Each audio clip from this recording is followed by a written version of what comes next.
moment, yeah, you know the score. Let's stay here, let's have one more.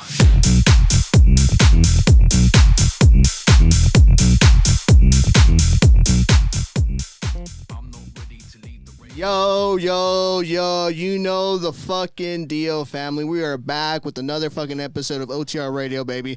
It is D-Lo and my co-host, Denali. Say what up one time, fam. What's good? Welcome back to your mom's favorite podcast, baby. Hey, and that is a fact. We appreciate all the love and support that you guys have given us recently. It's been nothing but love, guys. Again, we say that at every episode just because we have truly gotten a lot of love, and it's never unnoticed. Thank you so much for all the love and support so far. Today, we have a very, very special episode. Every episode is special, but today is another one.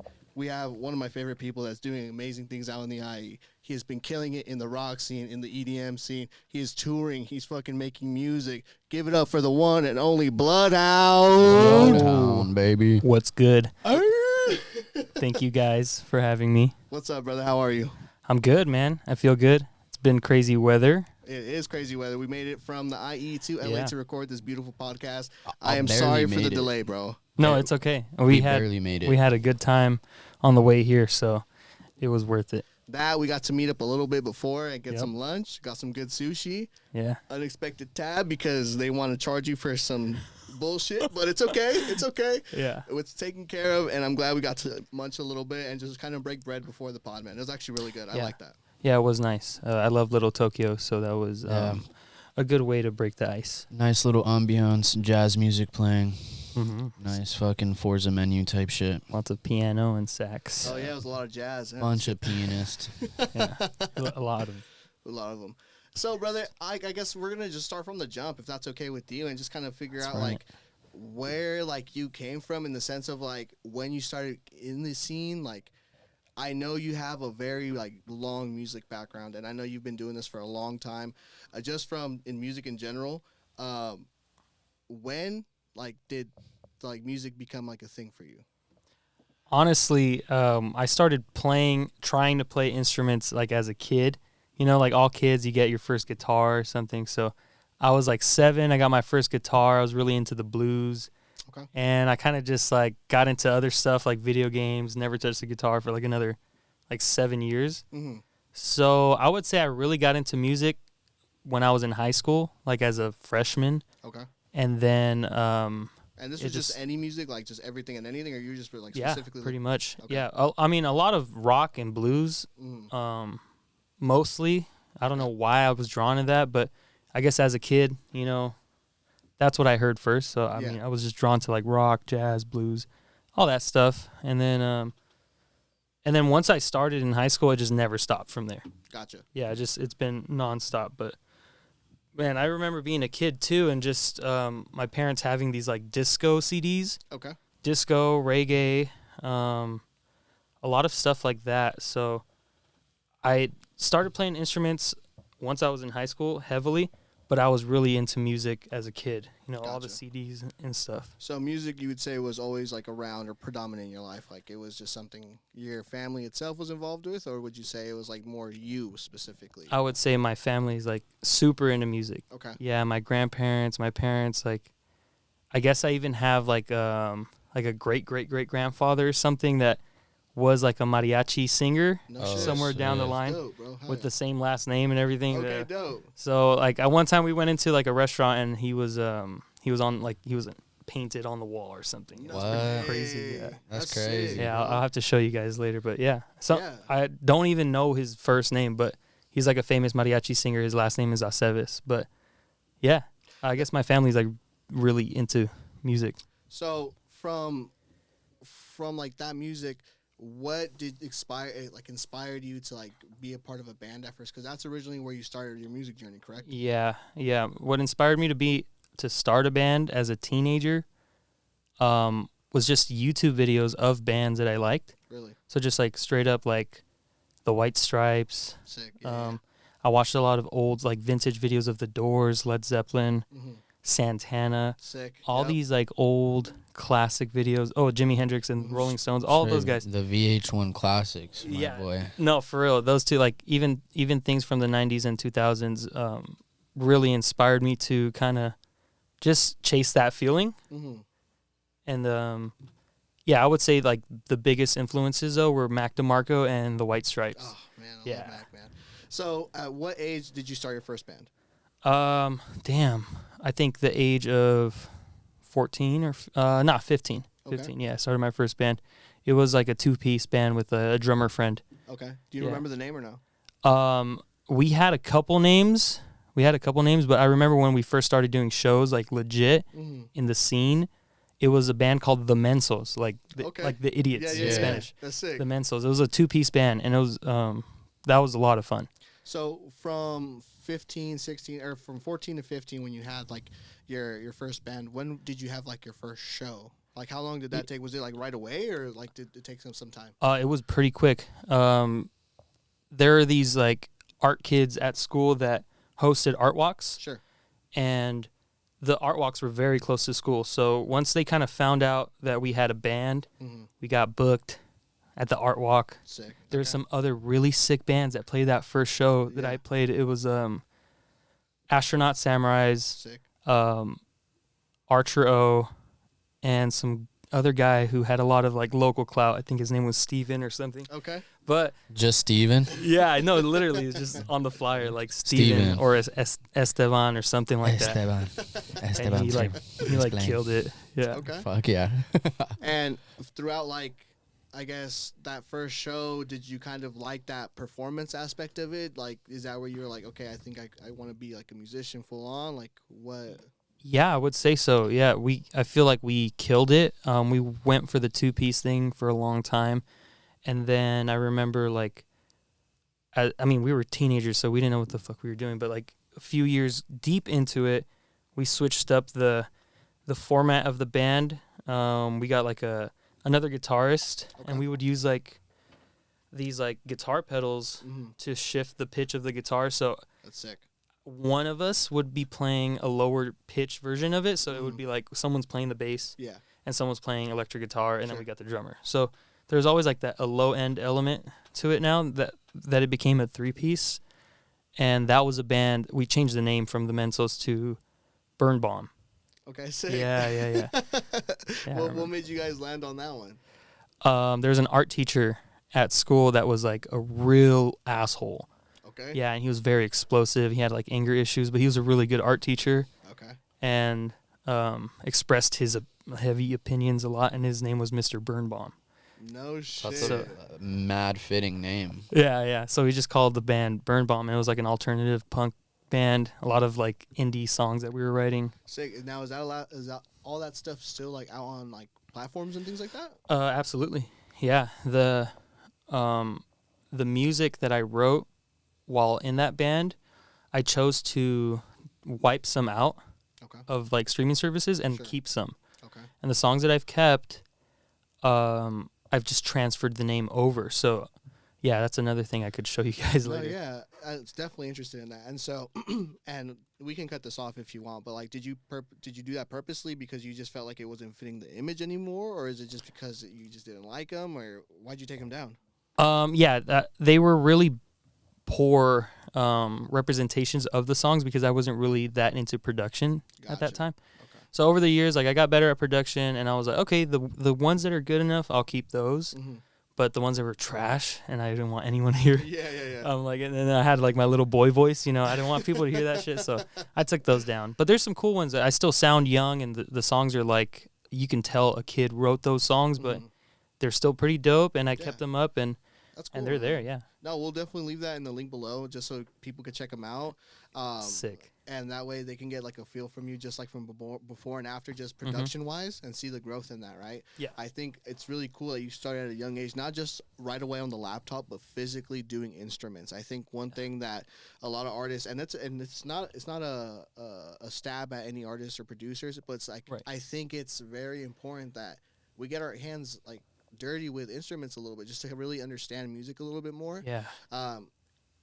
I'm telling you right now, I don't know how to play a guitar or piano, so I can't really be the best preacher. But what I will say was, back in the day, I used to be in band, and I was really into it, man. And I started learning how to read music and things like that. And I thought that was really important, especially for now with what we do. Although we don't read music, but I think just learning music theory a little bit is super key and essential, man. Oh, for sure. Yeah, that explains why you guys are are good producers. Thank you, brother. That means a lot. Yeah, hell yeah. Yeah, when you take music classes, it really just it gets you used to that format, you know. Sure. And music is like written in fours, Yep, and yep. it translates over. Even though you're not reading and writing notes, I can see that. Yeah, I had a similar experience too. Yeah, man. And, you know, I think, like I said, it's not like throwing shade on anybody, but I definitely think it's definitely good to, like, again, be in there a little bit just to kind of understand music a little bit better, man. But that's really cool upbringing. And, like, again, I honestly didn't know, like, that background of your music, so I'm definitely going to check that out after the pod as well. Oh, sick. Yeah, man. Yeah, I'm glad to show you guys. Yeah, that was all like backyard boogie stuff, right? Like, you know, just like all the backyard shows, right? Absolutely. Like, what would you say, like 2016, 2017, or I would more recent? I would say 2016 was when I started jumping into playing more backyard shows. Yeah. And the cities were mostly like Marina Valley, Riverside, Bloomington, Fontana, Pomona. Mm-hmm. So you were touring IE locally? Yeah, sort of. That's sick. Yeah, on a weekly basis too. That's really fucking cool. While being in high school, and it got to the point where just naturally, as a band, we started like hosting our own events.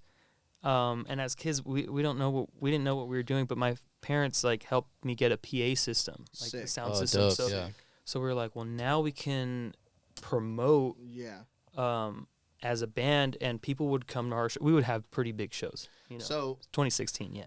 And this is a really good segue. Like, what to you like made you want to say, hey, man, like let's do something. Let's put something together for the community or for you or whatever the mentality was. But like, what made you do that shift from like just an artist to a like promoter?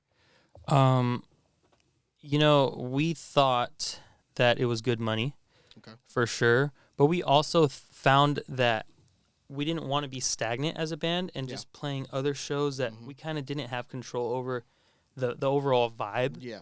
So when we hosted our own shows and we would utilize the graphic design of the flyers and the different activities at each backyard show. I mean, they were backyard shows, but we still like made them immersive as possible. Yeah. We used that to kind of build our brand. Okay. Without really, it wasn't really our intention, but that's kind of just how it went. Okay. You know, we loved the idea of the local scene perceiving us for who we were. Sick. And being in control of that. Yeah. And I think as a young artist, that's what you want. You know, you want to be in control of your narrative, and we were chasing that a lot. That's really cool. Exactly. That's inspiring, man. I dig that a lot. Yeah, thank you. Yeah, I mean, 2016 through 2017 was a lot of that. Yeah, just throwing shows in different cities. I remember going to like all sorts of backyard shows back then, man. Yeah. And yeah, dude, they were just crazy, wild fun. Like just a party, dude. Yeah, straight up. Dope ass bands, just people jamming out.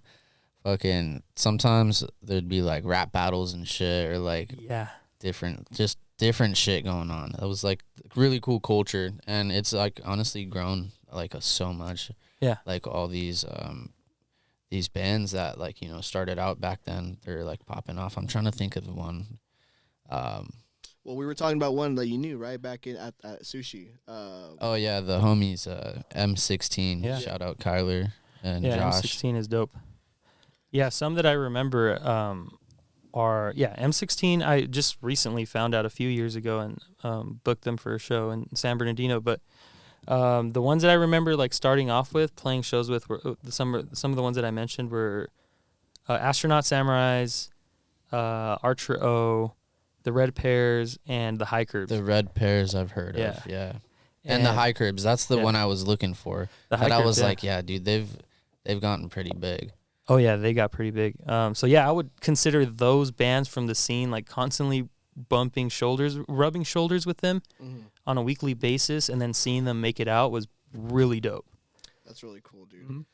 Now, from that, how did it progress from doing like live music to production and like the like EDM world? Like where and who introduced you? Well, I would say like during COVID, I just naturally getting bored, I started like doing deep dives on different styles. Sure. So like early hip hop and how to produce early hip hop, like that whole boom bap style, like Yeah, producing on an MPC, and then I started looking into like house music, like deep house mostly. Okay. And then once COVID passed, a few years passed, I just I was always doing like sound gigs, like setups. So that's when I ran into like Fun Day and Electrofest. So that's how I got like introduced to that world. Really? Yeah, for sure. Okay. So during that time though, like were you just focused just straight like on your band stuff, or you were just and Yeah, 1,000%. when did you like doing like I guess like sound rentals and things like that come about? Because I'm assuming from the time you started your band to doing that to all of a sudden doing music, there must have been some change or shift, right? Yeah. Well, I was like bartending at the time, so I was like okay, I was a bartender and bar manager for like a bowling alley. Okay, cool. So while I was doing that, I would still go out, go to rock shows. Yeah. I met a friend, a homie. His name is Sebastian Plancarte. Okay. And this Shout out dude, Sebastian. I know Sebastian. yeah, you know Sebastian. So that's actually Richie's cousin. Yeah. Yeah, so- Shout out Crucified, man. Yeah, He's shout always out coming up Crucified. on the pod, man. Yeah. Yeah, no matter what, he would come up. But yeah, this dude Sebastian, I met him through another friend named Brandon, and he's like, "Yo, like, I'm a promoter. I promote at this club, like downtown Riverside clubs." And he was like, "I want to get into rock shows." And that he met me, and he was like, "Let's do some rock shows." Sure. So we started talking about that, and he introduced me to some people that needed help with setups, like Gotcha. in the scene, Mm-hmm. and I knew how to do like simple PA systems. Yeah, yeah. So as I started running into different promoters, different DJs, I started going to the shows that Sebastian was taking me to. Yeah. I got to meet a lot of the community pretty quickly. That's dope. Yeah, so instantly I was thrown in there, but I was still heavily like rock only. Like I still had my band. We still would rehearse all the time, and At that point, were you already touching decks or no? Oh no, Okay. no, absolutely not. Damn. Not alright. not till last year. No way. Yeah.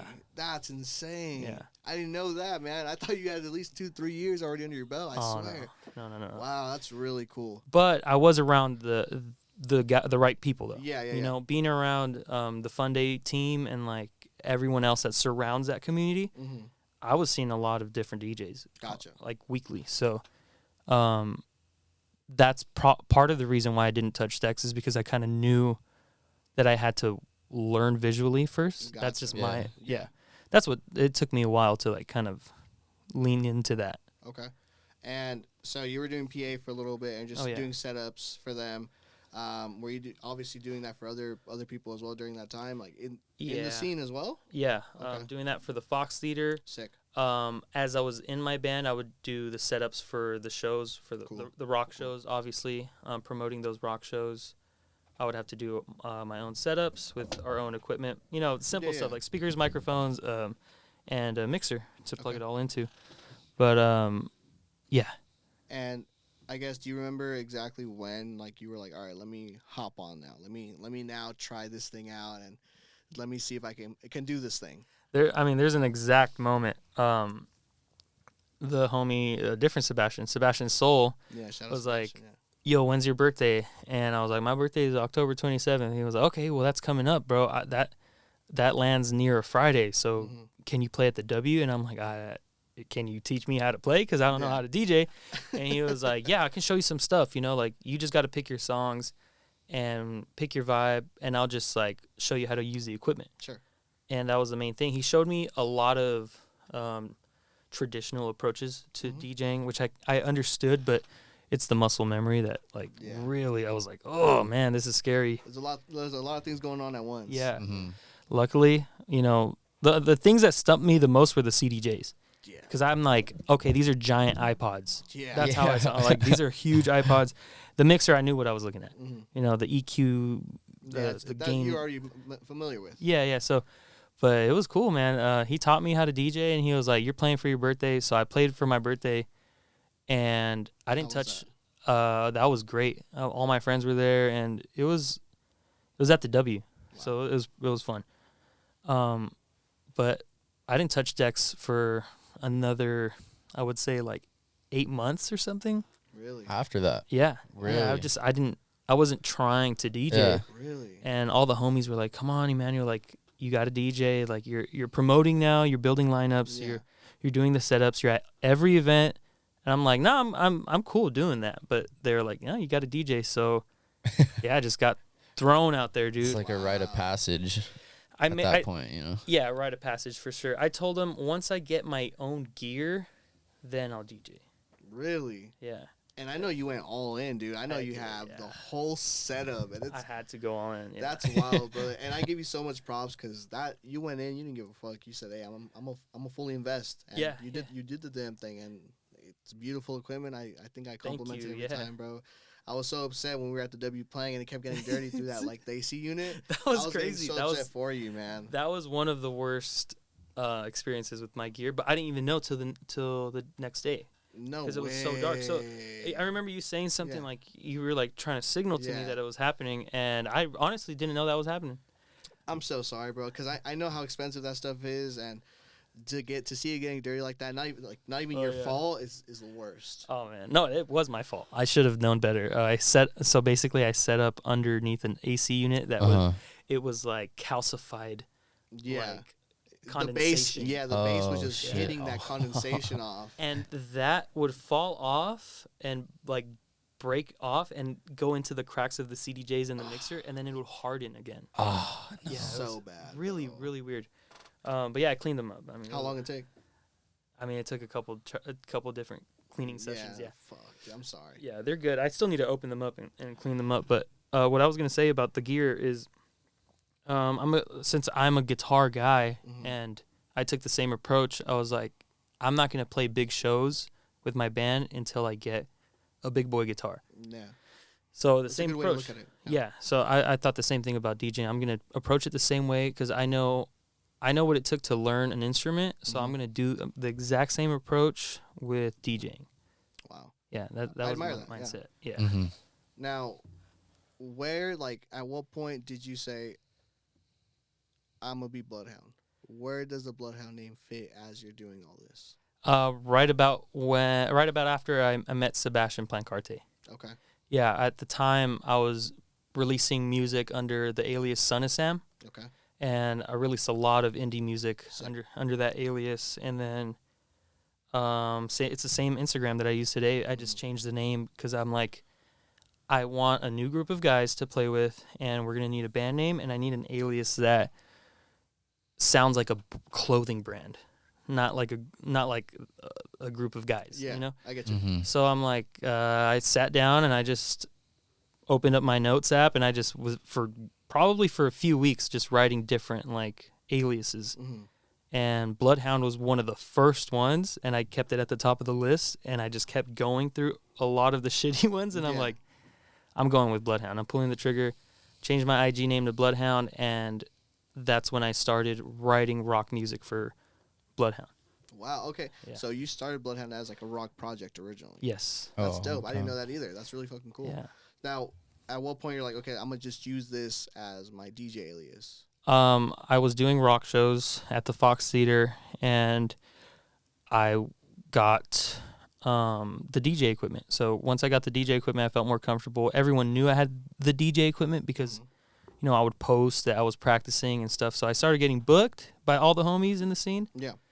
And they're like, okay, well, you have to have a DJ name. And I was being told that I had to change it. And I'm like, I'm only going to DJ if it's Bludhaund. Yeah. The same name. I don't know. That's just what they... Really? Because they were seeing that I was doing shows with the band a lot. Oh. Yeah, and so they're they like... want to mix the two. Yeah, they're like, you can't DJ with your band name. Mm-hmm. And I heard that for like the first month, but after that, it was...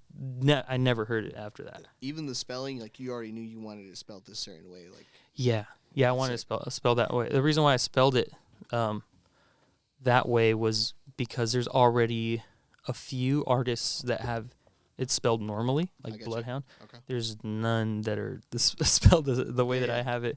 There's like a pretty sick band called Bludhaund, spelled normally in all caps, and they released like an EP. I don't know where they're from, but it's like sick, like new metal. No shit. And that was it. They just dropped that, and I looked it up, and I'm like, damn, that's pretty good. Just one and done. Yeah, one and done. And they got the good name, good artwork, good music, everything. I'm like, that's sick. But yeah, I switched up the lettering, and I just used it for my shit. Yeah. Now for like a someone like getting in the scene and like trying to, because truth be told, I don't think everyone's gonna have the funds to, go all out and get the equipment and, pull the trigger like that. Yeah. What's like a good piece of equipment that you think these guys should start on?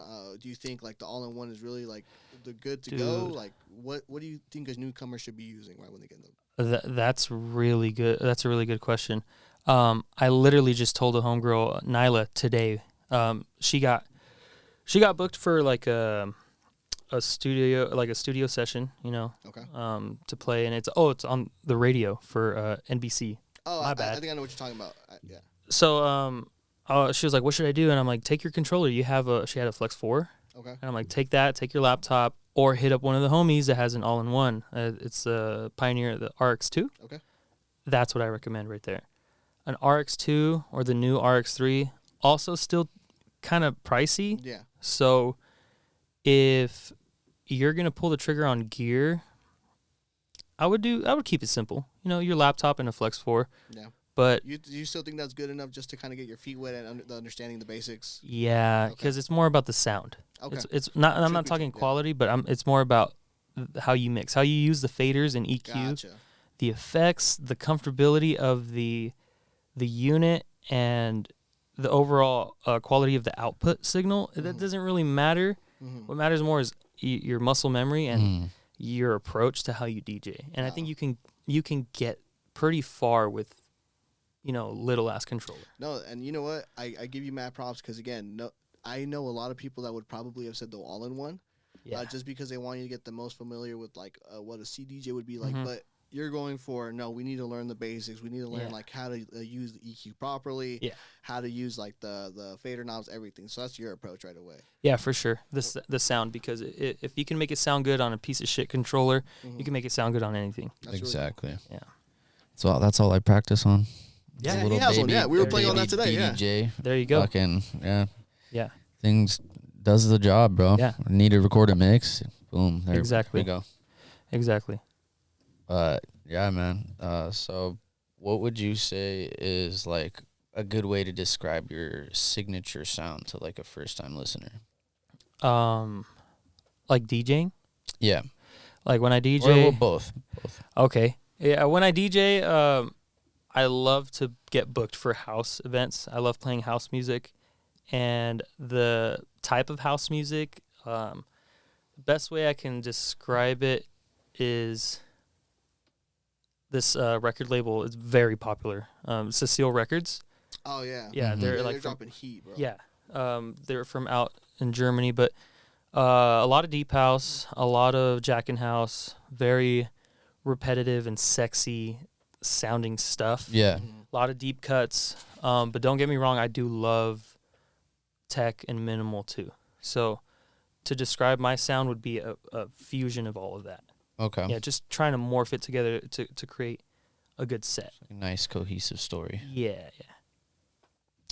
I think I want to touch on a little bit more, if you don't mind, like going back to like your story and like, because we got to you playing music now for like Fun Day and things like that. Yeah. Are you still in a band still? Like, are you still doing that actively? I am still writing and recording Okay. alternative rock and indie music for sure.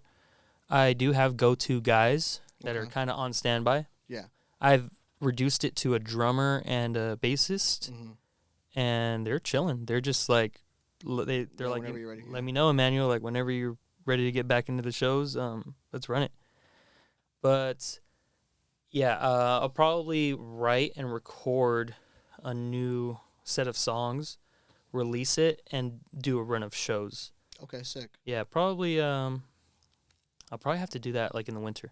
Okay, sick. So Yeah. around next year, around this time, or like December time? Yeah, probably a year. I'll Okay. give myself a year, and I do intend for the songs to be pretty good. No, bro, I Like, got it, man. that's- You're a that's great the musician, goal. man.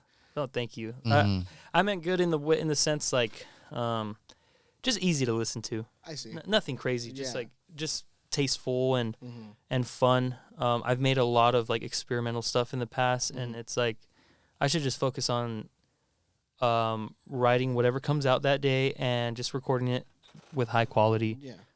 Just getting it in the laptop. Just you know? let it flow out. Exactly. Yeah. Yeah. Keep That's it the best simple. way sometimes, honestly. Mm-hmm. Oh, to finish answering your question, to describe my sound for the rock stuff, I would say it's like, yeah, it has that indie sound, but a lot of it is like psychedelic alternative rock. Okay. Mm-hmm. Now, from you like now making music as like just Bloodhound, like the rock stuff, getting into DJing and not playing for a couple months, you now are seeing the potential in DJing, not just that, but promoting and like making your own shows. Yeah. What from that point you're like, okay, I did this in the rock community, I can now do this in the house community. Like when did that happen? It happened more so as just getting booked more often for house, just naturally for house music events. And I was fortunate enough to have a group of guys and girls that trusted my ideas, and whenever I had an idea for a show, or I always supported their ideas, so they started to reciprocate that energy, and they're like, what do you got for us, Emmanuel? Like, you got to come up with some ideas. So that's kind of how it happened. Like, really? I got into promoting recently in the last year because the team was like, all right, let's see what you got. Yeah. Yeah. Now, is this when I'm assuming Fun Day recruited you as like a member to like do what they do, like as throwing events and things like that, or an event coordinator, or like? Yeah, that's kind of how it happened. Gotcha. Yeah, it was very organic. Oh, sick. Okay. Yeah, I was never trying to really push that, but like I said, I was fortunate enough to have people around me that included me and allowed me to grow in that way. I didn't even know that I was gonna start doing that, and now the people that I'm working with now trust me because I've learned so much during those months. Yeah. So I think that's it's kind of how it came about. Yeah, you're on the ground in the trenches, actually, doing the work. Oh, for sure. I mean, a lot of it has to do with having the gear too, and knowing how to do setups. That has allowed people to kind of say, "Hey, Emmanuel, like I need your help. Pull up. You got the gear. You got the know-how, and also if you have any concepts, let's put together a show." I just got thrown in there because of those circumstances. Yeah. No doubt. And like I said, I was just really interested in like seeing the progression of everything. And I know at this point we're basically almost till present day, and I think before we get to present day, I think the last things I have regarding your journey is like, how does one like go from throwing regular events like at a club or like a backyard to now helping come up like with a festival? I know you were like one of the minds that helped create Electrofest. Yeah. I was talking to Ruben 2 weeks ago, and he was telling me that, yeah, man, you were one of the guys that helped like make sure like it was going good and made sure like the equipment was good to go and things like that. Yeah. Like how does that come about, and how is like the pressure behind that? It was very similar to Fun Day. So I came in on the third one. Okay. On the third one, so I wasn't there from the jump, but just as like a stagehand, really, like just helping set up the stages as a volunteer. I was just interested in the theme of the festival. I thought it was fun and interesting, so I was there for the second one. Got it. So I knew that when the third one was coming up, I wanted to show up as a volunteer. Got it. So again, at that time, I never thought I would DJ, want to DJ. I didn't even understand it. Just kind of fell down the rabbit hole, man. Exactly. There's a lot of people that want to, go in there and volunteer and climb that ladder. But if you're kind of just chill about it, having fun and happy to volunteer, happy to help others, which that's what the community should be about anyway. It'll just naturally happen, and that's what happened for me. I got thrown in there. Yeah. And how important do you think it is, like, for people that are like trying to get in and like get into the similar situation? Do you think it is like, how important do you think it is to like actually be there to help and do those type of things? I think it's very important, and I also think that as a new volunteer or helper, or you want to be a part of anything, and you're going to be newer at it than others, you need to make sure that people know you're not weaponizing the volunteer role. Got it. Because a lot a lot of like I said, a lot of people like to go in and they say, hey, hit me up when you need help. I got you. And you don't hit them up because you don't need their help yet. Yeah. And they don't got you. Yeah. You know, so obviously because people get impatient. And then that's when kind of there's a little gray area there where it's like it's not organic anymore. No, yeah. You know, like, fuck, like, that guy really didn't want to help me. And then that guy's like, man, these guys don't even want me to help them. Yeah. You know, so if you step into that world really trying to be helpful and being okay with people telling you no and just being people's homies and genuinely caring about that space that they've created. Yeah. Just being careful and a kind, gentle person. Man, that goes a long way. That's, you know, people just put it out there like, oh, yeah, we need volunteers, come help, and then you can possibly be a part of the team. Every collective does that. A lot of collectives have networking events and stuff, and that's kind of what happens. You know, there becomes this little bit of animosity between the community and any one collective. Yeah. So I think... I know I'm rambling here, but it's important that if you want to be a part of something, you need to show people that it's genuine. Yeah. No, yeah. I think something that's been a repetitive topic on here has been like you have to be there because you want to be there and you want to support and you're knowing where you're putting yourself into because. Like some people forget to do this. Like they think because they want to get booked, they're gonna go to every single afters and try to get booked at every after. But not every afters is catering to their sound or anything like that. Right. And yeah. They're putting themselves in an awkward spot where they now look fake and it's all unorganic and things like that. You know, and it's really about like finding where you feel like is gonna be your home. Yeah. And like try to help that community out and grow it. Exactly. You know? Mm-hmm. Make it thrive. Yeah. Trust your gut. Yeah. In the early stages, trust your gut and be genuine. And then you can start thinking about how hard am I going to work? You know, people jumped straight in. Oh, if I work hard and I volunteer for everything, like you said, it's not, they're going to seem fake. Exactly. Yeah. It's weird. It's weird. Last episode we were saying it's a slippery slope. There you go. Everything, right? It's a slippery slope. It's a slippery slope when it comes to certain things because we're trying to like impress, but that impress sometimes becomes like thirstiness or like fakeness, and it's just you gotta hit that sweet spot in the middle, man. Yeah. Oh man, and people have their personal lives too, families. Oh yeah. Work, and then you're like, okay, if I'm gonna go to these shows this weekend, I got to make it worth my time. Yeah, because exactly. I'm tired. I got to get something out of it. Yeah. No, it's not the mentality you need to be going out with. Exactly. So that Electrofest set, brother, was killer, top notch. Thank you. When I tell you I had a great time, like when I go to that festival, I genuinely go not because I know my friends are playing and things like that, but I just genuinely want to enjoy everyone's set and see what they're gonna bring to the table. Oh yeah. And that day, I know I had a really good time just enjoying what you had going on, bro. I dug the whole '70s outfit you had going as well. Yeah. It was fucking cool, man. Like it was sick. Thank you. Yeah, I definitely took advantage of the Halloween theme because I'm like, I wanted to do a guitar house music set, and I know that disco allows that. So I'm like, yeah, that's why I threw on the disco thing.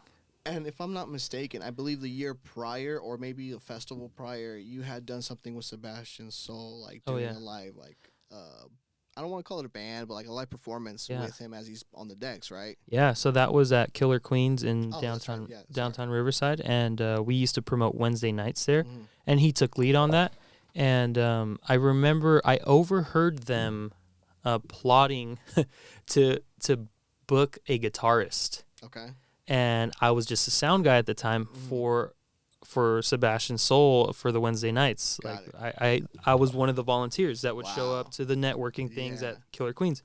And I was like, I can do it, you know, I can do sound, and rarely my name was ever called to do sound there because they already have a lot of stuff in house. So but very early in those shows I overheard them talking like, yo, we need to get a guitar because we found a conga guy, we found a saxophone guy, we even found a trumpet guy. You know, I heard them, and I'm like, stop looking for the guitar guy. Like, I can do it. He's right here. And they were like, no, like, you're crazy. That you're not. even if we find one, it might not work. And I'm like, no, I'll make it work. Like, trust me, let me do it. I can play guitar, and I didn't even know what Sebastian played at the time. No shit. Yeah, I didn't know he was heavily into disco. Mm-hmm. You know, I knew that we could figure it out because I was working with him. I knew his personality. So I'm like, all right, bring your guitar tomorrow, and the show's in 3 weeks, so you guys got to figure something out. And if it doesn't work, we'll know tomorrow. And I brought the guitar, and it was fucking magical. It was crazy. Really? Yeah, it was sick. But the actual shows were crazier. We were just hoping for a clean set. But, dude, there was hella people there, and it felt like... Have you guys ever seen the newer Elvis movie? I haven't gone to it yet. There's, like, a scene where, like, he comes out on stage, and, like... He's just dogging shit. He's just normal. He's kind of nervous, and he's, like, shaking and shit, and, like, all the girls are... Ah! And all the guys, too. Yeah. So, Sebastian Sol, he comes out, and he gets behind the decks, and then the dancers come up, and then I come up, and then the crowd sees all of us, and then we start doing our first song. Dude, people lost their shit. It was sick. I remember seeing it live, bro, and I thought it was super cool how you guys were able to put everything together. It was different. It was really fucking cool. Yeah, you got to see. I got to see it, man. I got to see it at the Electrofest when you guys did it. Oh, there too. Yeah, we did do it. March of 2020. Damn, I can't even remember. It's like 2024, 23. Like I was saying, I can't remember exactly because that was really good too. Yeah, I saw it and I was like, yo, this is different, but in a good way. Like, I never got to see it like as it was getting developed, but dude, like, really cool idea. You guys executed it really well. It made it sound really fucking cool. Yeah. Like, great job. Yeah, that was a very collaborative experience. Like, I think all four of us, because it was me, it was Sebastian Sol, it was the trumpet player, and the conga player. That's sick. All fully collaborative. Everyone had their own ideas. Everyone threw in their own song that they liked. Everyone helped, and it was very unique. So a collaborative effort for sure. But like, how do you guys decide? Like, okay, we're gonna go this route. Like, because there's four of you. There's four heads. Just like when you're building a set by like yourself. a set list. Yeah, like I think at the start, I'll play a little things that are where the bass line is a little more repetitive. When it does that, you can have these guys lock into the bass line and the percussion. You can let the trumpet guy go off a little bit. So we would base it off like everyone had their turn. And then as we were doing that, we were like, okay, how can we make it more interesting? And we did that by, as we were taking turns every 2 songs to highlight a different instrument and moment, we were changing the genre as well. Wow. So it would go from Latin to disco, a little bit of jazz or something, and then just full EDM sections. There's even like like electro cumbia track. Yeah, I remember. Yeah, so that was the approach there. Wow. We had to figure out a formula. Just nice little variety sample platter. Exactly. That's sick. It was fun. It was cool. We didn't know what reactions we were gonna get, but no, dude, it was good. The crowd looked like they were having a great time. I had a good time. All the guys that we know like were there with me, and they were all having a good time. I know some guys that were lost in the sauce, and they were like, "Yo, this just sounds fucking awesome," So especially like it's different when you're hearing live instruments, and hearing like when you're playing guitar, just hearing the strings, it goes crazy. Especially when like you're having a really good time, dude. Like it doesn't beat it, man. It's like when we're listening to vinyl, right? Nothing beats the sound of vinyl because it just sounds so good and so clear. But nah, dude, that was really fucking cool to see. Thank you. Yeah, the guys were really proud too.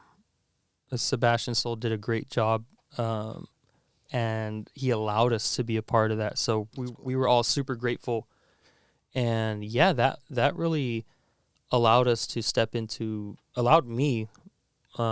into my trajectory of what I wanted to do and stuff. Yeah, it that moment inspired me a lot.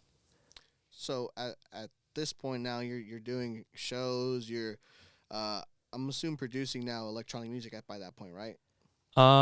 Not quite yet. Was that at that later down the year or this year at the beginning, or when did that start becoming a deal? I would say at the beginning of the fall of 2025. Okay. End of summer. Mm-hmm. By this point I was already DJing for a few months, so I got the understanding of structure of house tracks and Just like phrasing and yeah, all that good shit. Yeah, exactly. I learned about the rule of 32. Every 32 yeah. beats, something significant has to change in it. Yeah. And I mean, yeah, the music is a tool for the DJ Mm-hmm. in a sense because it's bracketed off into these separate sections. So I learned that, and I really dove into it at the beginning of the fall. Got it. Yeah.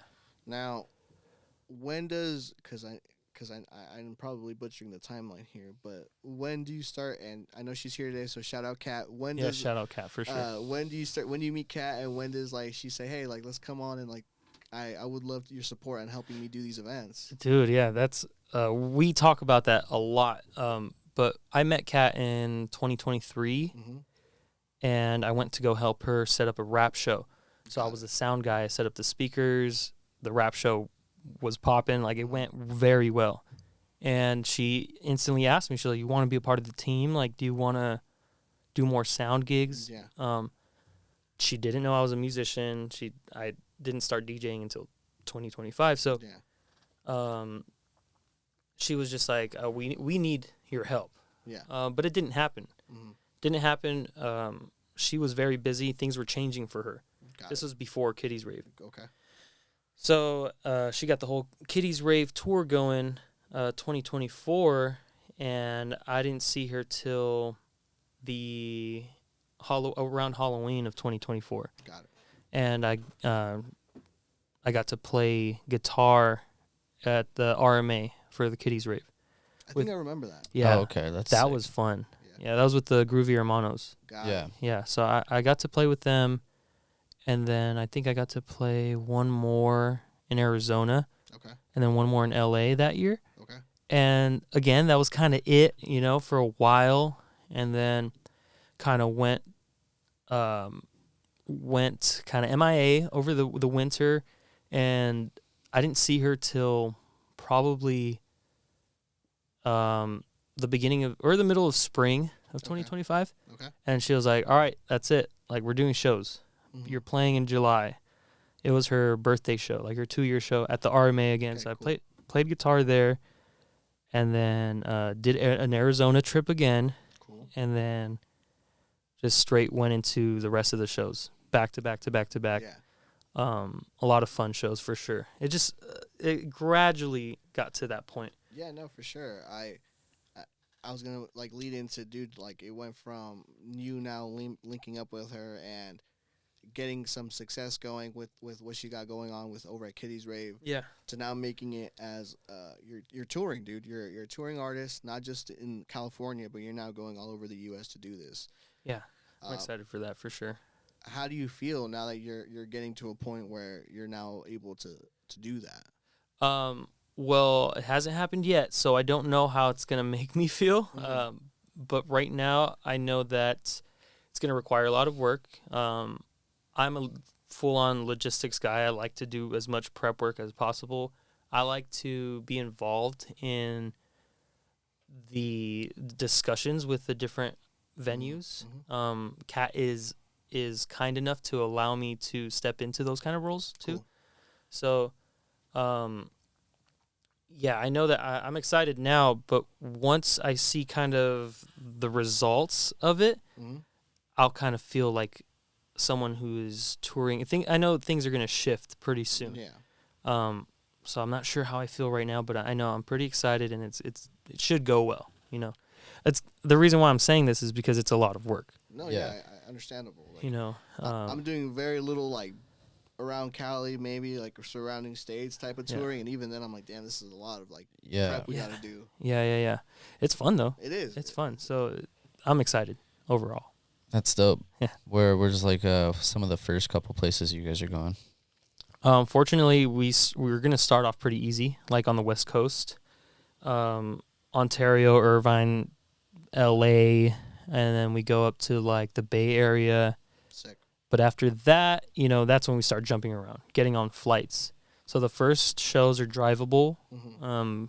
which I would consider easier. It's like touring with the band. Yeah. You hop in a van, all the gears in the van, and you go.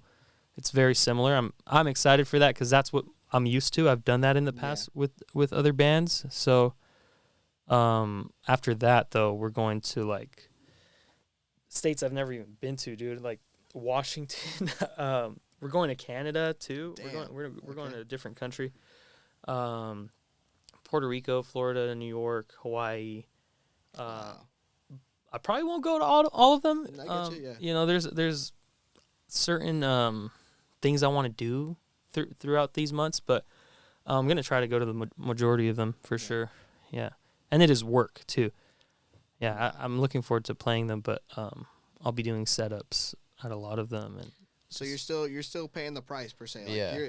It's not, and I'm not saying it in a bad way either. I'm saying it in like a sense of like, even though like you're now getting the ball rolling as an artist, and soon enough with touring one, you still got to put in like the work. You still got to put the boots on and like actually like get things set up and work hard, play hard. Yeah, exactly.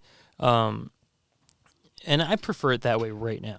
Okay. You know, I do want to earn my stripes and keep working this way. You know, I've spent a lot of time to learn what I'm doing right now, and I wouldn't want to just like skip that step. No, yeah, you're enjoying what you got going on at the moment. Yeah. Hopefully, I mean, one day for all of us, you know, we're touring and we don't have to lift a finger. You know, that's the goal for a lot of artists. But right now, I guess that's what's interesting about my position is there's still a lot of work to be done, but I do get the benefits of playing these big shows and traveling. I think logistically, it's super important, like, to do these things because you get a better understanding of how a show gets put together. Oh yeah. The breakdown, the setup, what goes into the logistics as far as like tickets, what percentages you're getting, like everything like you guys are doing from the ground up. Right. Kat has a really good grasp of all this stuff. I'm learning on the fly. I mean, I have tons of experience too, but she's done it. Like she's built her own tours from the ground up with Live Nation. Got it. So she's got it. So she's kind enough to allow me to kind of just learn on the fly, but utilize my experience. But yeah, I'm seeing a lot of that. I'm seeing a lot of things in real time. It's freaky, you know, because it's a lot of responsibility. But it's very exciting too, and I don't think anybody should shy away from those kinds of challenges. You know, if you get an opportunity, ask for the work too, because you're gonna learn a lot.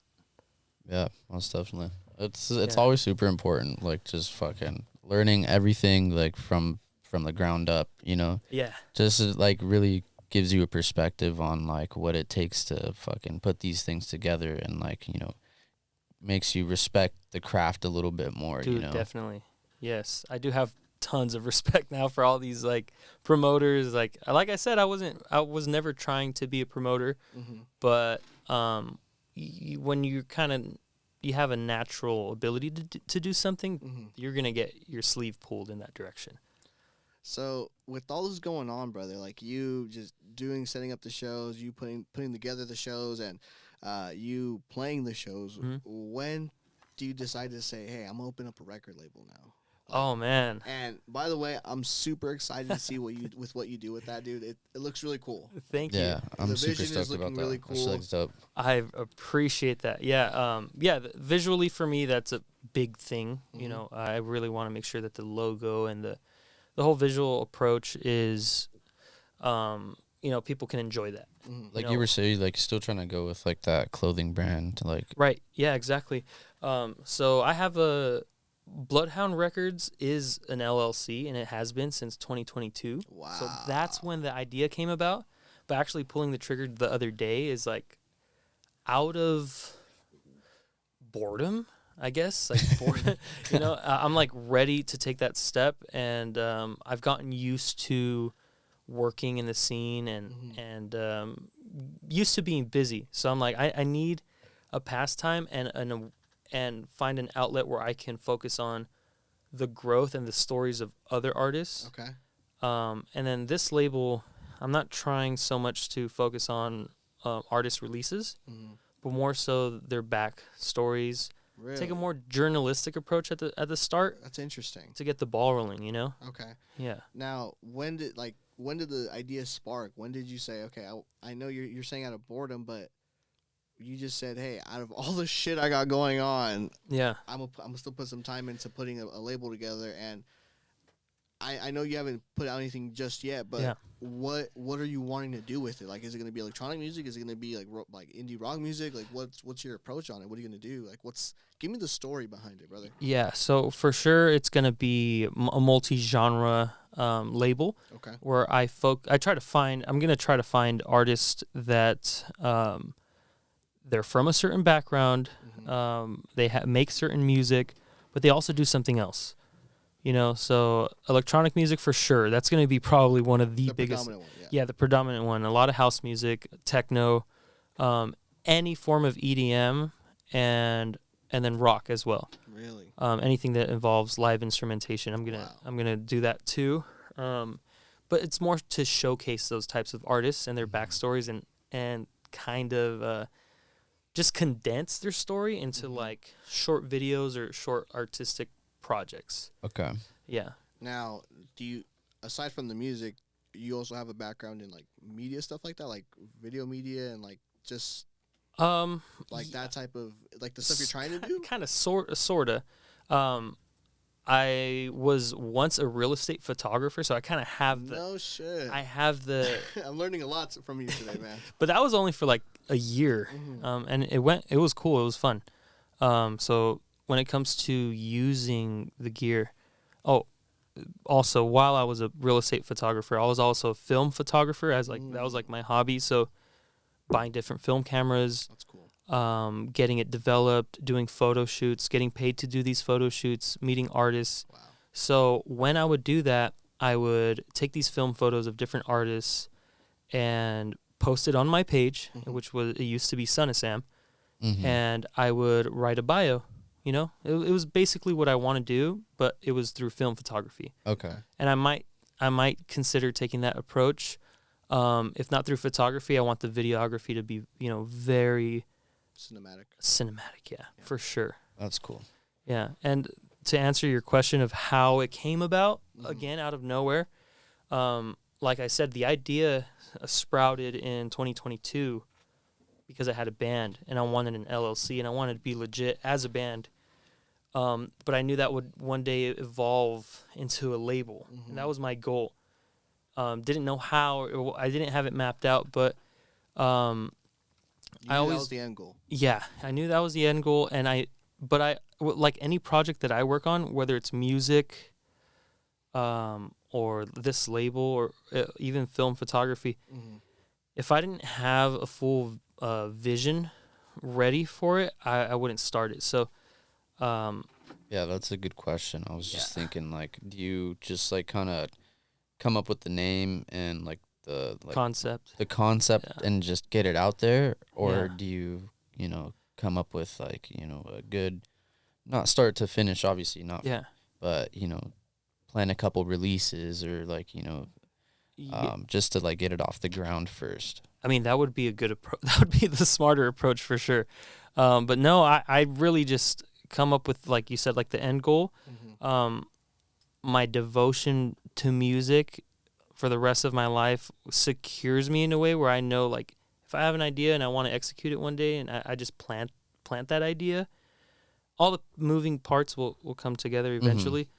But I'm barely at the stage right now of like planning the first few artists. Gotcha. In this case, it won't be releases, but it'll be just artist spotlights. When people do want to release music through my label, hopefully down the line, I'm going to try to find a unique way to do it. I'm not going to try to, I don't want to do it in a traditional sense. I still want to keep it like an artist spotlight. Okay. And as far as, you doing anything soon, like you plan on doing like a rollout like of so many artists by the end of this year? Like, how does that? Yeah, I would say summertime for sure. Yeah, I'm going to get started pretty soon. I already have a list of artists that have reached out, and they're homie artists. Like, these are people that have unique backstories. So really, whoever's down, You know, gonna show up with a camera, gonna interview them, gonna record their voice, and put their answers to my questions, just their answers, over the video of them doing whatever it is they say they're doing. Yeah. You get me? So, like, for example, I have a guy already who's, like, he's a producer, he's a DJ, he's a promoter, and he was a videographer, and he's made a short film. So he's made that's sick. Some cool art, and he was also really good at skating. So these are the things that have built that artist up to the point to where they are now. So that's the kind of, literally just going to do that. Interview them, talk to them, get the recording of their voice, and put it over those things. I mean, the video, yeah. I'm excited. But yeah, like, one of you guys asked me a few minutes ago, the main thing that shifted me from not doing a label side project to doing one was literally the difference between not having a logo and having a logo. So I got the logo made. Sometimes and I'm like, it could be I'm ready now. That. Yeah. That's all it took. All of a sudden, I was fucking ready to go. Yeah. You know what? It's cool, man. For us, we didn't have like a set logo for a long time for OTR. Like, oh no, it was a picture of us and like OTR like on the front. Yeah. And it was just on the rise. And actually, even before that, we just had like a little jet plane, like kind of hovering over. Sick, little Canva fucking put together. Hell yeah. Just recently, like when we were like starting up season 2, I was like, dude, I want to make sure like part of like the podcast is going to be us having everything set up with the image that we were going to use and be ready to go. And I stumbled across one of Dom Dalla's like tours that he was doing. And, he was doing like that type of art. Yeah. And funny enough, I was like, oh, this is sick. I think the alien getting risen up is pretty cool, like on the rise. On the rise, yeah. So we cropped it out, we changed it, and now we have a solid logo, man. It's really fucking cool. I dig it a lot. I like it too. Thank you, bro. It was very eye-catching. Some t-shirts and shit, man. I think some things that we've been doing, like with the main logo and like the art concept that I had posted about the other day, like all this stuff can be essentially shirt designs later down the road. Oh, for sure. Yeah. Or sticker designs. Or like, I need that on a hat ASAP. Super gas too, like, or a beanie. I'm like excited to rock that shit. Like, So it's OTR apparel is in the works. Like, dude, we're talking about it. Like, it's something that me and Denali have been like talking about for a minute, and hopefully by the end of the year we have it in fruition. So let me know, dude. I need that. Yeah, I got you, man. It. Now, I want to dive into producing a little bit, man. I want to pick your brain when it comes to putting together a certain track. And I know we can probably go on this for hours, but just kind of give me like a quick insider guide. Like, to you, when you're putting together a track, like what is immediately, what are you going for first? Is it the drums? Is it the loops? Is it the bass line? Like, what is something that is a Bludhaund signature thing to do? You like switch it up every time. Yeah. Well, I've tried to emulate the approach that I use when I'm recording rock music, but it hasn't always worked that way. And what doesn't translate, huh? No, it doesn't translate. And the way it works with rock music for me is I'll pick up the bass or the guitar, and I will come up with a chord progression, a melody, a riff, something that's enough to base an idea off of. Then I just start writing lyrics, singing. I build a verse, I build a chorus, I sing in my room with that instrument, and I flesh out the whole structure of the song. Yeah, you build the house around the foundation. Exactly. And then I hop on Logic Pro, and I record the guitar. I play it all the way through, even in pieces. I record the whole song with guitar, and then I record the bass, and then I record the drums, and then I do the vocals. But with house music, I tried to emulate that. I'm like, okay, well, I need to create something first, right? So I jump on my MIDI keyboard. I'm like, all right, let me make a bass line. And that'll give me a whole song. Doesn't fucking work that way. Really? Doesn't work that way. Yeah, I need weirdly enough, it's weird to me, but maybe not for guys that are a part of house music their whole lives. Drums, like a drum loop, will give me melodic ideas. Really? Yeah. Just playing a drum loop allows me to flesh out a full concept. Okay. Interesting. Okay. Yeah. I find it interesting too because I would not have expected that. Usually I need a melody, But I've noticed if I find like a melody loop, a loop of a melody or a bass line, it'll distract me. It'll give me everything too early, and I that's not what I would have expected, because that's what I do with the rock music. I need a melody. I need a story to build from, and that it doesn't work that way with house music. I start with the percussion, and then I look for very unique vocal samples. That's like step 2 for me. Man, I like where to start. do you find those? Because man. that's a fucking trip, dude, when it comes to finding vocals. No, I'll give you the sauce. Honestly, I look for sexy songs, like sexy disco songs, sexy soul songs, a lot of songs that have a lot of emotion, and I will rip the vocals and chop and screw them to the point where they're not recognizable. I do have music coming out with Crucified's label, with your guys' label. And one of the songs is a great example of that. I found a vocal, and this dude is it's a full-on upbeat, happy disco song. Sick. But when you rip certain parts and you build a deeper, darker track around that, it'll, as long as it's in the same realm and key, it'll really change the whole vibe of that vocal. So that's where I find them, though. Like, that's really cool. I look for unique sounding songs that I've never heard. I think that's one thing that we're dealing with nowadays, with producers kind of being lazy and just getting whatever they get on Splice, the most basic sample pack that just came out. Yeah. And they're not really putting the time and effort to crate dig like that and find something like that. To producers that are starting out, man, what's your like motto for them? Like, get in there and dig, or what are you saying? Oh, for sure. Yeah, get in there and dig. Listen to, like I said, find songs. Make a playlist of songs that you've never heard before, but you think sound good, and study them, listen to them, enjoy them, and then use them as inspiration. You copy them, like straight up copy what's happening in the songs. Rewrite the melodies, restructure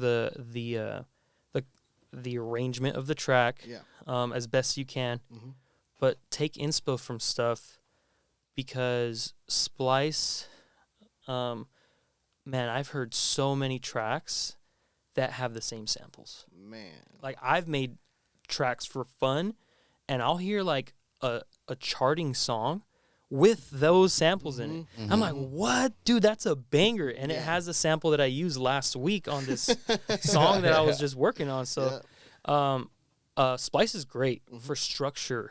Splice has very high quality stuff.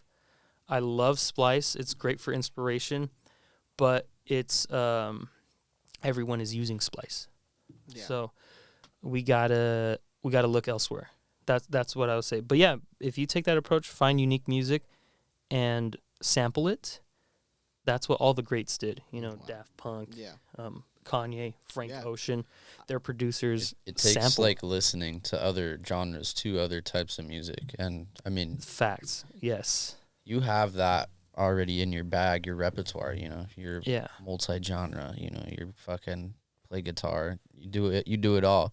So it's easier for your ear to be trained to hear like something somewhere else and be like, oh, you know what, that would fit fire as fuck on this track. Yeah. I just found out that I sent it to him the other day. Beltran used some sample of man, I forgot some disco track, dude. Some random disco track I've never heard of, but it had that bass line for, I think, The Whip. Or something, or I forgot one of his like popular tracks, but I'm like, dude, I sent it to him immediately because you could hear like the little dun dun dun dun dun dun dun dun dun, dun. Like immediately, all he did was just pitched it down or up, and just looped it and made it a fucking banger. Right. And it's just digging deep in the crate and finding something that no one's really heard of, and kind of having that in your mind already, like, I want to make things a little different, but what can I do musically to spice it up? Yeah. You know? I have like multiple lists in my notes of just songs or tracks that I've heard, and I'm like, okay, I want to do something with this. Yeah. Dude, that's the best way. You just find any parts that you like from those tracks and pull them in and make it work. A big obstacle, though, I will say, is the technology. You know, you'll sample something and you're like, this doesn't work with this. And a lot of it has to do with transposing and repitching something to make it work.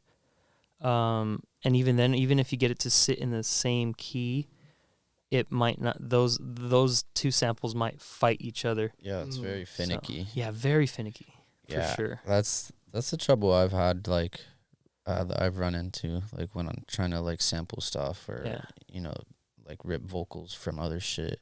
Yeah. And it's like, fuck. I haven't figured it out to, like, get it good enough, but, you know, it's something I'm working on. Yeah.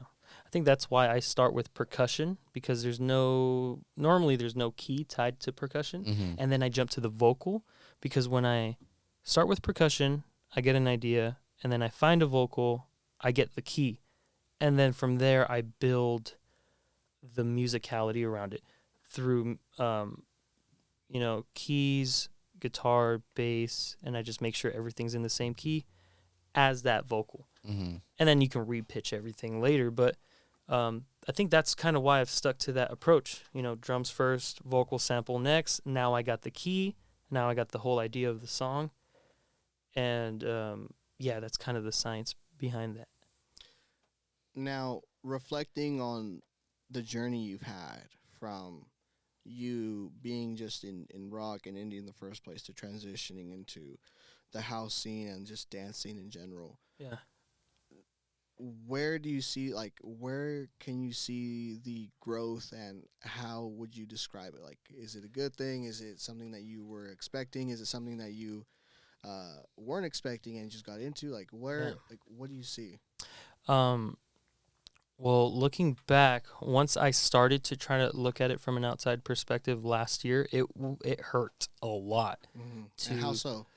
In the way where I saw myself moving away from my roots, which is rock, blues, jazz, classic rock, like everything that I grew up on, learning a new world of music, and being pulled into it in real life, not just through my interests. Yeah. It really hurt. Like, I felt like part of me was actually dying, and I was kind of facing like an identity moment where I'm like, fuck, everything's going the right way, but I wasn't asking for this. I didn't plan this. This is genuinely a shock to me that all of this is happening, and it feels like a part of me is dying. So it was hurting. Like, all of that was really painful. It's a big monkey wrench. Yeah, and I've been going through that the past 2 years. But going forward, now having dealt with that and stepping back into producing rock music while producing house music, which is a very interesting feeling too, I'm starting to chill out a little bit. You know, I'm starting to not panic. I feel good about the future. Okay. Yeah, I'm excited. Like like I said earlier, I would encourage other people to go out and try new things. Let it hurt. Let the art shape you a little bit. Shape you up, beat you up a little bit, and you'll learn a lot. And give it a year or two, and then you come back to whatever it is you were doing, and holy shit, you'll probably be better at it and grow from it. So it's us, bro, we're living proof. No, for real. Yeah, you guys were literally just telling me that. Yeah. Exactly. Yeah, 2 years away and coming back stronger than ever, man. Like, exactly. That's that feeling, and it hurts when it doesn't work. Oh, for sure. You know, I was bitching at him all the time about how I wanted to be back in here so bad. Yeah. And we just needed some time away from it to learn from it, be better for it. And there you go. We're here just for it. Planets needed to align. And they're lined up. It's working now. Yeah, you guys got some good momentum going for sure. Thank you, man. So would you say, like, going on from here, like, are you gonna lean for more like straight DJ sets or like live performances, or like a hybrid approach? Definitely a hybrid approach. I want to be the best version of myself when it comes to all the different alleys that I've gone down, which is rock, DJing, the blend of guitar and DJing, producing both genres, performing both genres, promoting in both genres as well, being a part of multiple communities, now doing funk events. I've been doing sound for You're Not Down for 2 years now, which is a full-on backyard boogie funk experience. They do play house music too, but they play a lot of rap and and backyard boogie stuff, oldies, funk, soul. So now getting to dive into that with Kat is super exciting. I might even do something with that too, produce in that style. Cool, and I don't know if that's smart or if anyone should be trying to do that, but man, I'm going to do it. I'm going to have fun with it. Man. Yeah, exactly. You're putting more paint on your canvas. You know what I'm saying? It's not, you don't have to stick to one color, brother. You can try them all, you know? It doesn't hurt to try more shit, you know? Yeah. Yeah, I'm pretty hyped. But again, at first it was painful, but I bet, man. That's what the future is looking like. And a big goal for me is to produce music that like charts, or I get a lot of streams on, or I sign a record deal for any genre, you know, whatever it is I'm working on. Yeah. I feel the same way. Like just being a good whole rounded fucking artist. Yeah. It's a good feeling when you know you're working in that direction. Not being able to be boxed to a certain genre, you know? Yeah. Just you can just tell a story through the fucking art you put out. Exactly.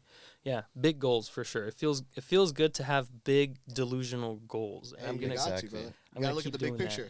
That's what I always say. Like, dude, you gotta be crazy about your shit. Like, for sure. You gotta be like an absolute insane person. Yeah.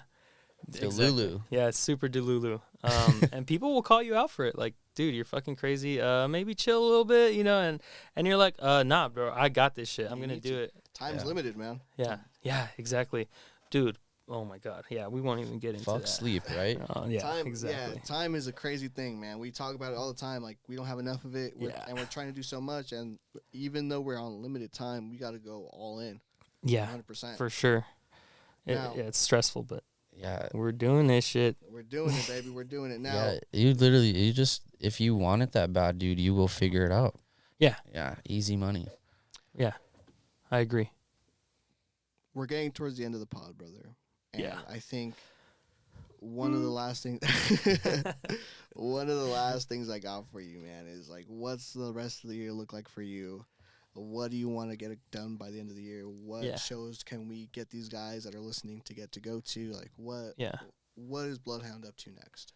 Well, this tour is coming up pretty soon, but a lot of the new projects that we're working on, House of Funk, I'm going to be a part of a new experience, too, in L.A., something I didn't get to talk about, but I'll mention a little bit here is, I think June 26th, is this event called Electric Carousel, and it's like a EDM carnival fusion event. Sick. It has like industrial vibes. That's really cool. In the City of Commerce at the compound. No shit. Okay. Yeah, I'm really excited for that. I'm probably gonna do the setup there, DJ as well, and just get introduced to the team that's in charge of that. Mm-hmm. Really excited for that. That's something new. Electric Carousel. And yeah, just releasing new music that I intend on being, you know, a little bit successful. You know, I want this music to be heard, you know, finally. I've made tons of music in the past that hasn't really been in the spotlight. So this year, that's a huge goal for me. Would you say even self-release is a thing for you, like you see happening? Yeah, sure. Yeah, under Bludhaund. Yeah, just straight through Bludhaund. Definitely the rock music. My first house releases will be through Hypnotic Dance Records, so I'm super excited for that. Shout out. Yes, sir. Hypnotic. We're excited for that, by the way. Yeah, and you guys have been killing it, so thank you. I'm super stoked for that. My first releases will be through there. I'll do like I think we're planning a free SoundCloud release, a single, and then an EP. It's going to be a mix of funk, house, disco, deep, and have a little bit of minimal elements in there as well. So pretty excited for that.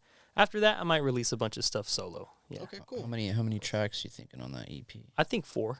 Okay. Ooh. Yeah, I'm thinking 4. A little 4-piece nugget. A little 4-piece McChicken. Yeah. Sweet and sour on the lips. Now, certain dates aside from those, like coming up quick that you want to shout out before we get out of here? On the music? On the music, and then we'll shout out our people. Events. Events and people. So the SoundCloud single for Hypnotic Dance Records is coming out early March. Just, I would say, stay tuned for that. Okay. And yeah, these events are rolling out. I'll be posting on my Instagram, Bludhaund X. Okay, we'll make sure to put that in the bio as well. Let's go. Yeah, I don't have to spell it out. I've been lacking on that. We'll make sure that's on there. I'll send it in. Yeah, we'll make sure. I'll mail it in. But yeah, those events are coming in hot. The tour, 15 shows. Wow. I'm super excited to see you on that, man. It's gonna be fucking awesome. I know you guys are gonna kill it.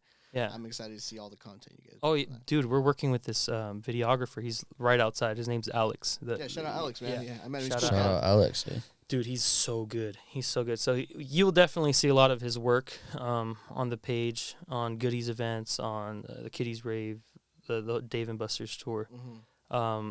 But yeah, I'll be traveling too. I'm gonna be doing some crazy shit this year. I'm gonna go to visit Coachella this year. Sick. Just as a guest and just have fun. Dude, oh man, real quick, I forgot about that, and I know we're almost up, but real quick, can we talk about that Coachella experience? Oh, dude, yeah, sure, yeah, for sure. What was that like, bro? I knew that was gonna be one of my highlights, but I was just so deep in our conversation. That was one of the ones I forgot to bring up. I mean, just real quick, that thing was crazy because I got booked just for a one day, to go play.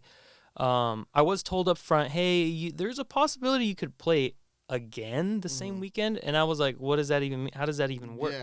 Yeah. But the homie Artistic vouched for me, and he great DJ, shout out DJ Artistic. DJ, yeah. He vouched for me, and he was like, dude, if we do good and people respond well, you could play Coachella again. But I would say those 2 days playing on that stage in front of that many people at Coachella, seeing the Ferris wheel and big ass crowd were the best days of my life. Wow. Yeah, that's got to be surreal. Yeah, to sum it up to